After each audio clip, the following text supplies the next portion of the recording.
I bring Gideon. This is where you come in, Gideon Aboagye, Chief Operating Officer of Dragon Group of Companies. I mean, you properly represent the feed sort of subsector.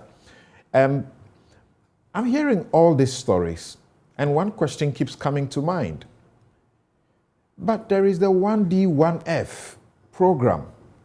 Why are you guys not buying into that so that you can access the funds from the banks at a cheaper interest rate to also, make good business?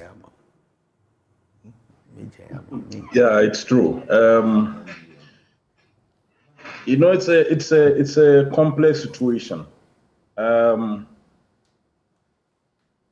Agricultural products, mostly the cereals and the grains, are slightly cheaper during the harvesting season.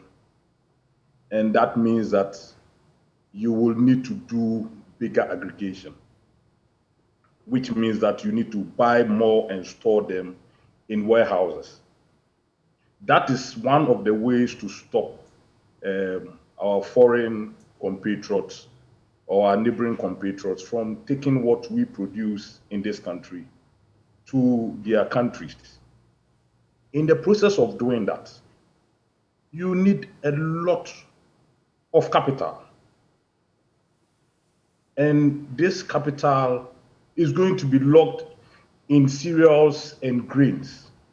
In that process, you will also need a collateral manager, because if you ask all the, let's say, the feed milling companies in this country to buy, let's say, the whole year stock and store, they wouldn't have that resources to do that. Is it really about the resources? You see, the question that comes up, and I was referring to a recent Joy News documentary done by Fifi Kwete, where the beans that you are looking to buy, the locals, on the back of planting for food and jobs, are making a good harvest. But even the roads to use to transport the goods to the market, they don't have the roads. So people from neighboring countries are getting closer to them and buying them. If they are able to make it through the tortuous journey to the market center, you give them a bad price, so they won't sell to you, the state of Ghana, who supported them. Samson, this issue, I think, is being skewed on different fronts. There isn't any processor in this country that goes straight to the farmer to purchase. It's never done. We go through aggregation, and the aggregation has different levels. You have the guy who uses Aboagye to go to the various villages to buy 1 bag, 2 bags, 3 bags, and store it in his house. Then you have maybe a bigger aggregator station at Gushegu, who will then go to this guy who uses Aboagye to go to the interior villages to get the small bags. He will go with maybe a small Kia truck and aggregate to Gushegu. Gushegu then will look for the bigger aggregator who is dealing with maybe the bigger feed millers, and then load the whole truck and then get the products to the feed miller or the soya processor.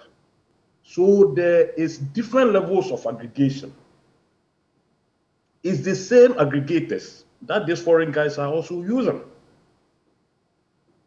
And what may happen is that maybe we've had situations where we've aggregated products to a point, and an Indian person comes in, offers 5 cedis more, and our monies were returned to us. So it's a very complex thing. And most of us were thinking that with the effort that we put in establishing the commodity exchange, would have helped to serve as an intermediary between the farmers and also the processors or the producers. The reason why I'm saying that is that no processor, like I said earlier on, will be able to aggregate all the volumes that they need at a point without having a very good source of financing. However, if you go in that you are going to take a loan, which currently will cost you about 32, 33%, and you stock the products in your warehouse, it means that every month you are likely to pay something. And most of the loans that are done in this country are breached. It doesn't really give you that space to be able to get things going. And it's not only the raw material that the processors are looking at as a cost point to their production. So the genuine problems that you mentioned, you must have, gone over them. You must have brainstormed. You would not have been at your wit's end, you and your colleagues within the industry. What are the checks that ought to be in place? What ought to be done that is not being done? That's why you can aggregate, buy from, individual smallholder farmers, and then eventually, when it's almost getting to you, some Indian comes and gives 5 cedis extra, and they take it from your hands. What can be done about that?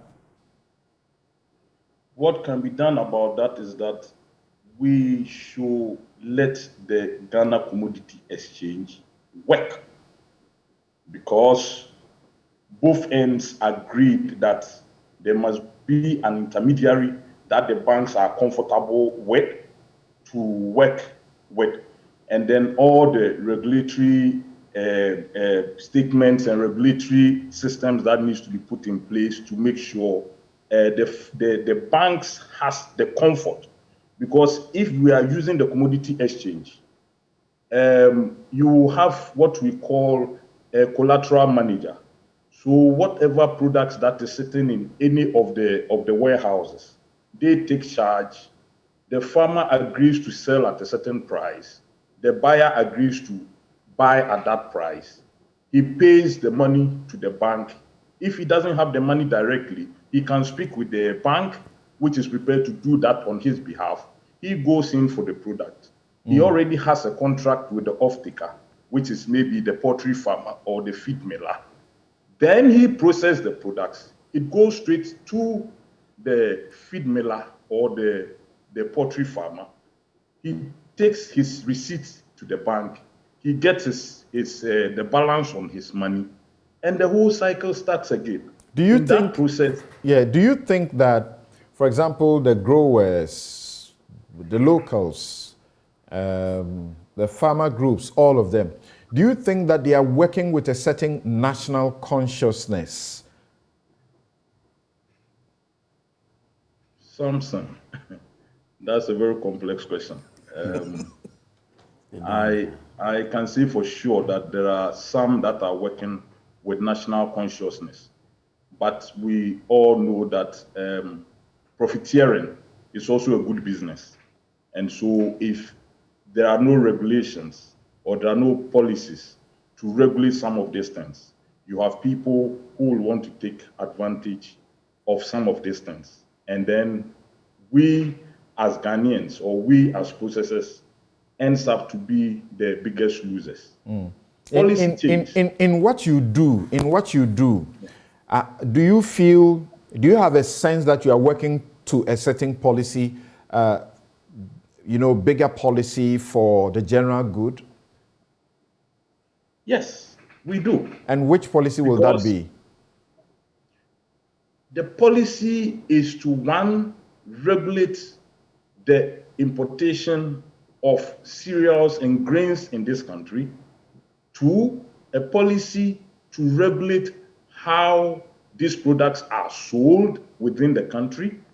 And third, a policy to make sure our local industries are fed with the raw materials that they require to keep production going and feed those finished products back into the poultry industry or any industry that their processed products are supposed to go, so that collectively we are able to either take part of the import bill and assimilate it locally and help build the capacity so that with time we become self-sufficient in those sectors. Let me that helps everybody. let me briefly.